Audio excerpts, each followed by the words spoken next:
Un homme fortuné cherche à se réfugier d'une tempête de neige dans la cabane d'un sans-abri, pour découvrir dans la veste de l'homme un mot écrit par son défunt père.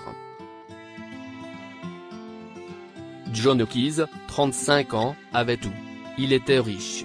Il avait une femme, Meredith, et 2 enfants, un garçon, Todd, 8 ans, et une fille, China, 4 ans, qu'il adorait tous les deux, car il prenait ses responsabilités de père et de mari très au sérieux. Lorsqu'il avait 5 ans, ses parents l'ont emmené à l'orphelinat, car ils étaient très pauvres et ne pouvaient pas se permettre de s'occuper de lui.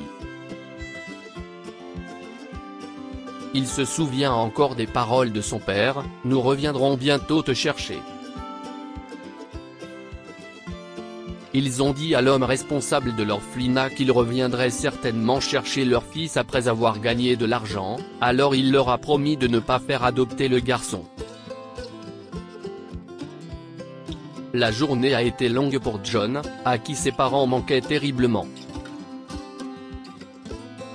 Il a attendu et attendu pendant que les heures défilaient, s'attendant à ce que ses parents reviennent le jour même. Un jour s'est transformé en 2, puis en 1 mois, et 1 mois est devenu 1 année, mais les parents de John ne sont pas venus.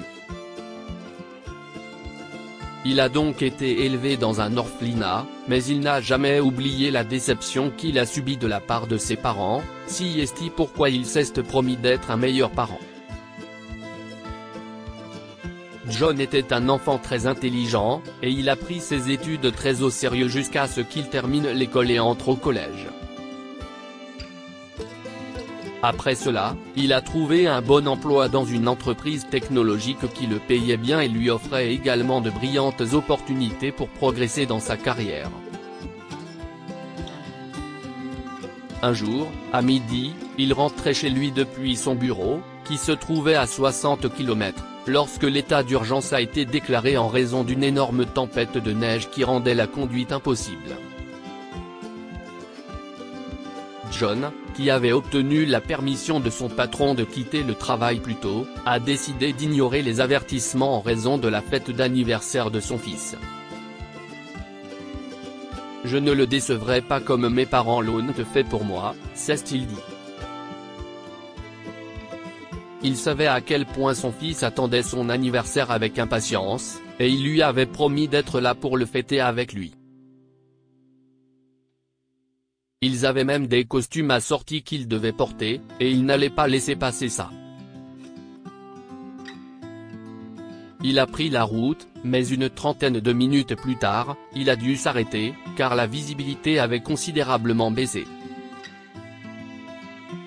La neige est tombée plus épaisse et le froid s'est répandu dans la voiture pendant qu'il attendait sur le bord du trottoir, alors il a mis le contact et le chauffage, trouvant rapidement un soulagement dans la chaleur qui se répandait dans sa Porsche.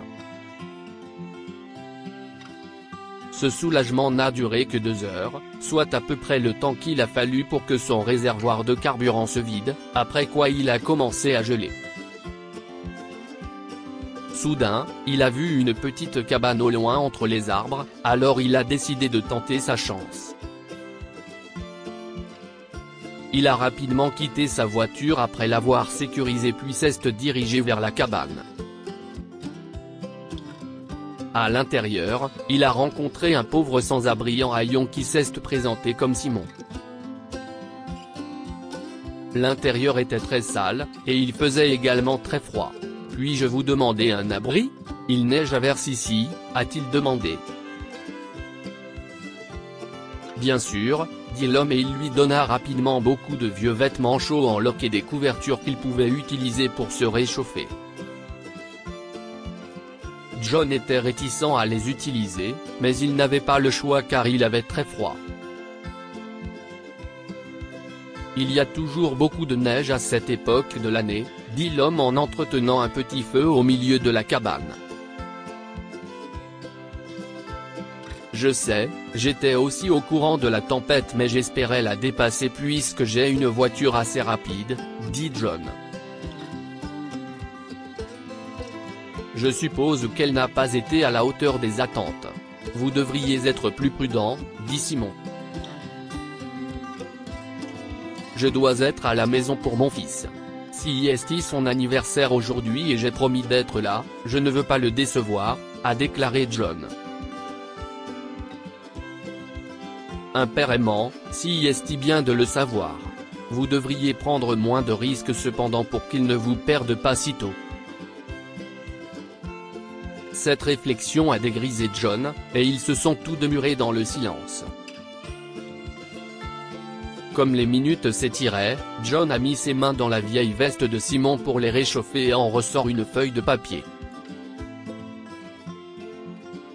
Il y avait quelques mots écrits dessus, et il a dû forcer ses yeux pour les lire. Pour mon adorable fils Johnny, commençait-il. Mon cher John, tu ne peux même pas imaginer à quel point notre amour pour toi est fort.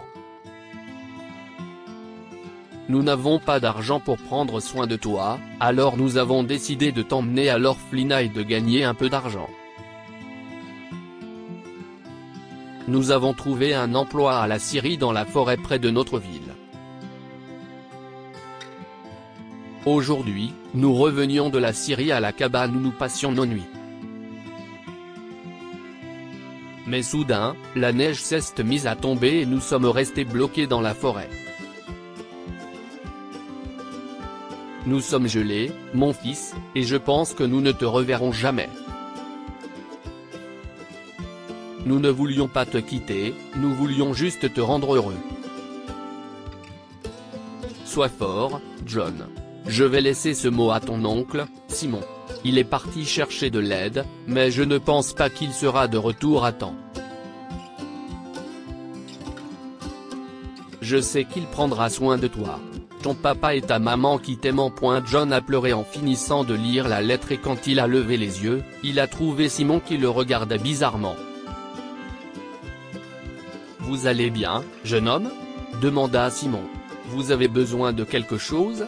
Avec un sanglot, John s'est tourné vers Simon, lui a montré le mot et l'a appelé tonton. Simon était choqué. Il ne pouvait pas croire ce qu'il entendait, alors il a décidé de vérifier. Ton père avait une cicatrice sur le sein gauche, quelle en était la cause ? A demandé Simon. Si est dû à un accident de patinage qu'il a eu quand il m'a emmené à la patinoire, a répondu John sans hésiter.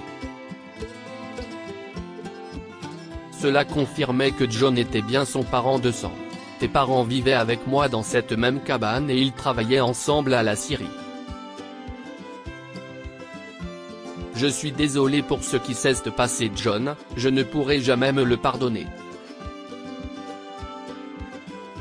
Simon a également révélé qu'il savait qu'il n'avait pas d'argent pour prendre soin de John, si est pourquoi il ne l'a pas pris à l'orphelinat.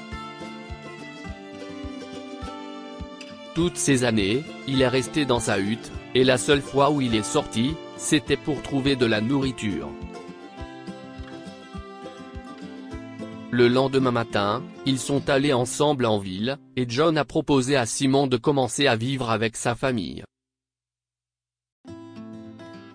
Le vieil homme a voulu refuser, mais John ne lui a pas donné le choix. « Tu vas le faire, mon oncle, ou bien nous allons déménager ici pour te rejoindre », a-t-il dit.